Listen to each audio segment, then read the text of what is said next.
body produces folds at every level of interpretation, and this resonance contaminates one by one every object and shape, forming big folded whirlpools all around me down to the geological depths of the earth.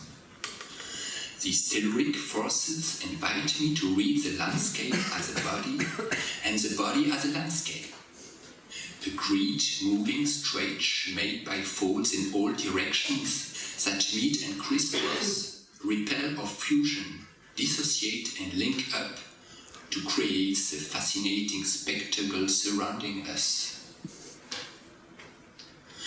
I have even allowed myself become so stuck in these twists and turns of folds that I have come to view them as a metaphor of the individual, life's own dynamism, the symbol of the becoming of each body as connected to its environment. The fold meaning the emergence, the passage from one form to another, confrontation, resistance, at once all the softness of the world and all the tensions animating it. The cerebral cortex is characterized by its folds called convolutions. However, it's believed that this folded structure allows nerve cells distributed in hundreds of highly specialized categories to organize themselves into this complex architecture. More precisely, it is a tension gradient that is the position of the cell with respect of hollows and protuberances, as well as the nature of the surrounding cells that tell the stem cell how it should specialize. I like the idea of the fold becoming a means to find one's way in space. I would also wish to continue my little list of body folds that would enable us to contemplate, for instance, the extraordinary pleats of DNA at the core of our cells. Take advantage of the variety of our pulmonary folds. Look at the particularities of our digital folds called fingerprints. Observe the vibration of the vocal fold or the very particular folds of our genital organs. But other folds await us. The body is a system of systems dedicated to the inspection of the world, said Merleau-Ponty. So here is how various forms of folds came to me in my experience of the world. The fold has become a kind of thread of continuity, and here is one possible read path. I first came across folds when I was trying to craft a skin for my relic of the Bionic Man. The wealth of these discoveries pushed me to develop an independent project known as a skin bag. These are synthetic membranes identifiable by their wrinkled appearance and by the absence of stitches. Skin bag objects are thought as organically coherent and not as a collection of parts sewn together. This enabled me to observe that folds arise where the tensions are, and thereby makes them more visible.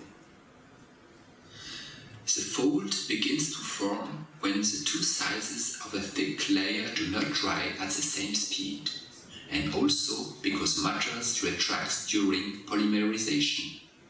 I became aware of the surface tension at the origin of these distortions. Similarly, the juxtaposition of two surfaces that don't increase at the same speed or that don't have the same property of hydrometry or temperature, for example, will end up forming a fold. Responsive materials often use this multi-layers characteristic. For an organism, folds represent the optimal solution to make its constituent heterogeneous materials compatible. The specific function of the skin is to hold together this cluster of organs and tissues, some rigid, others soft and elastic. Deleuze, by the way, evokes the beautiful idea of a sheet of coherence and of cohesion in his essay on the fold. fold and skin seem inextricably linked. It's hard to speak of the skin without the precious notion of the fold, and even to try to speak of the fold without recurring to the polysemy contained in the idea of the skin. It's always interesting to investigate if what can be said on the one could also apply to the other. This unifying skin reveals the internal tensions at work in this organism. A fold forms where there is effort. It avoids ruptures by containing all kinds of strains, functional strains at the level of articulations, and strains due to soft tissues overflowing or moving in the form of bulges. A fold is a logic of matter under strain. A fold is called the shaping of each entity, and this gives the world this ruggedness. In fact, skin fold seems to evoke the archetype of animal and vegetal life.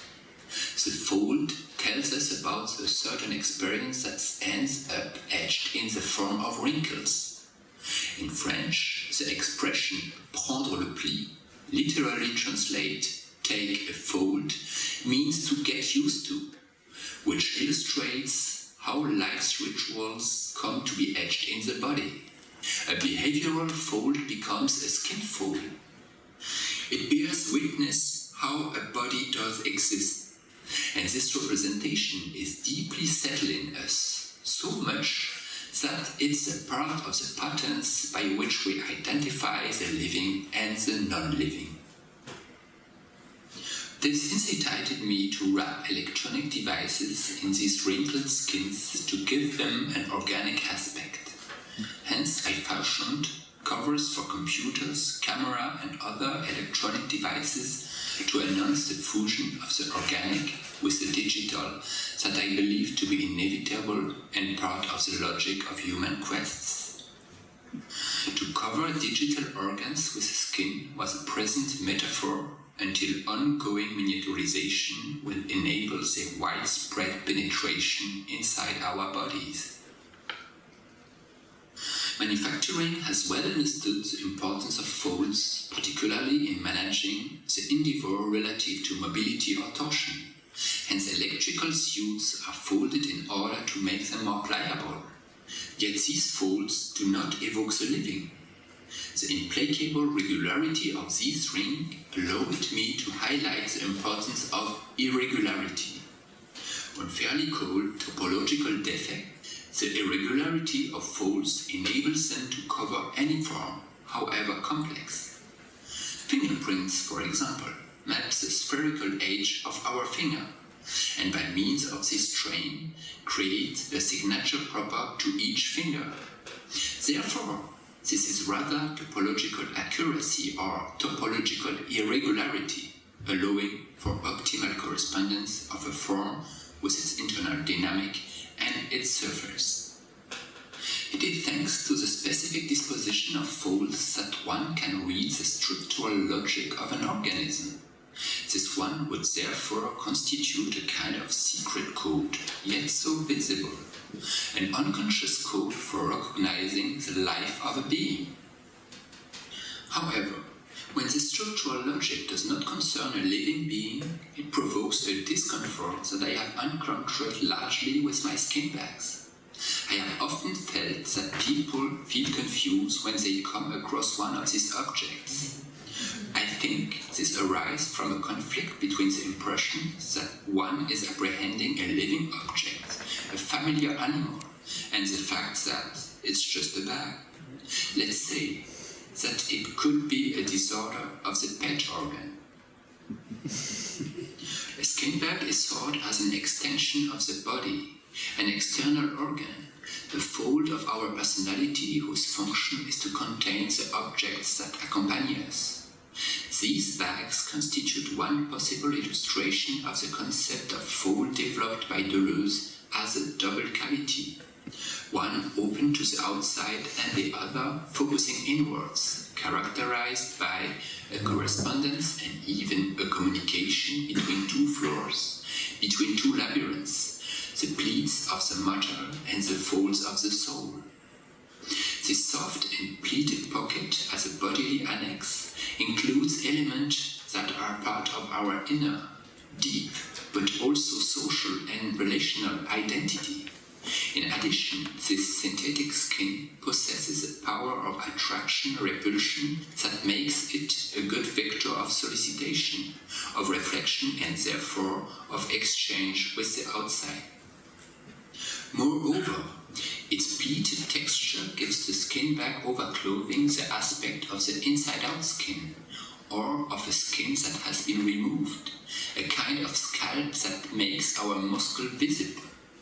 The odd paradox of the skin that resembles virtual dismemberment makes use of the inside-outside inversion and reveals a form of obscenity that exposes our inner folds.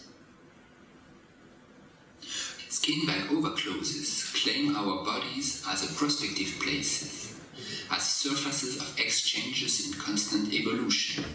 They insist on our layered identities, the porousness of the skin upon skin that make us up and overflow into one another. They propose a novel form of nudity to our second body, since this second skin defines the wide contours of contemporary identities, including our clothes and our communicational extension of all sorts. The skin fold is at once turned inwards in order to maintain endogenous coherence, and resolutely turned outwards to confront the environment in an exogenous move. This skin is therefore not a line border, nor even a surface border, but a body border. The surface part of an organism or an object cannot be dissociated from its interior. The interior loses its internal status as soon as it is revealed and exposed a new surface.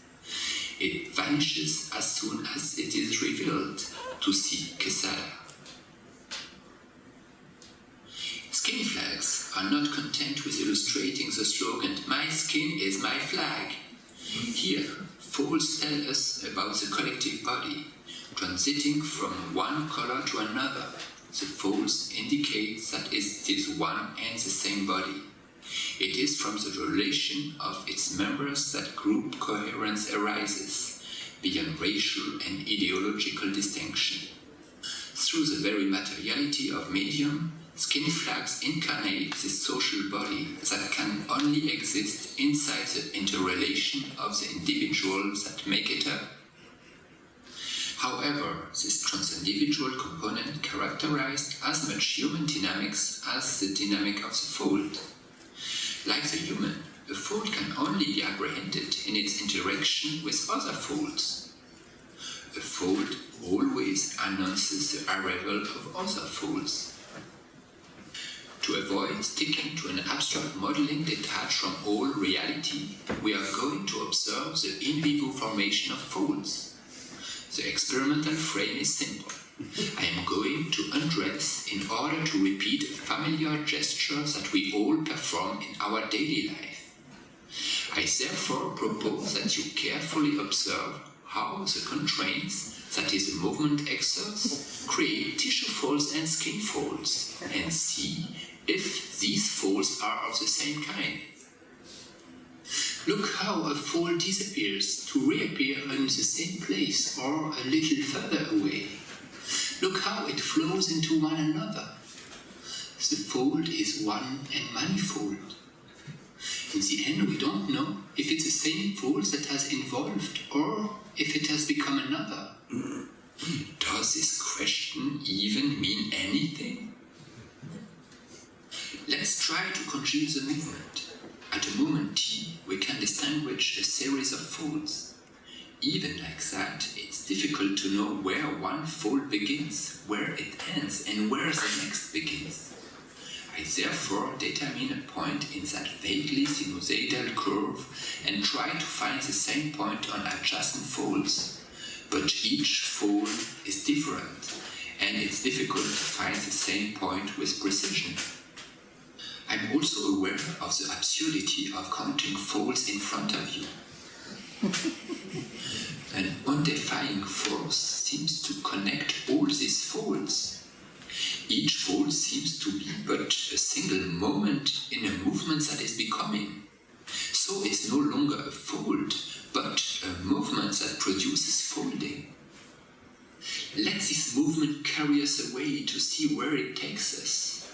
Let's explore all kinds of folding and unfolding, equilibrium and disequilibrium, contraction and relaxations, to activate flows and avoid lurking sclerosis. Between mastery and letting go, let's leave a lot of space to observation, to experiencing, and to the unexpected. Let's fear neither the grotesque, nor elegance, nor accidents. Let's go exploring the limits of possibility by playing with pain, and let the simple pleasure of motion invite us. Let's make words useless to bestow meaning, and let's trust our body to occupy space its own way.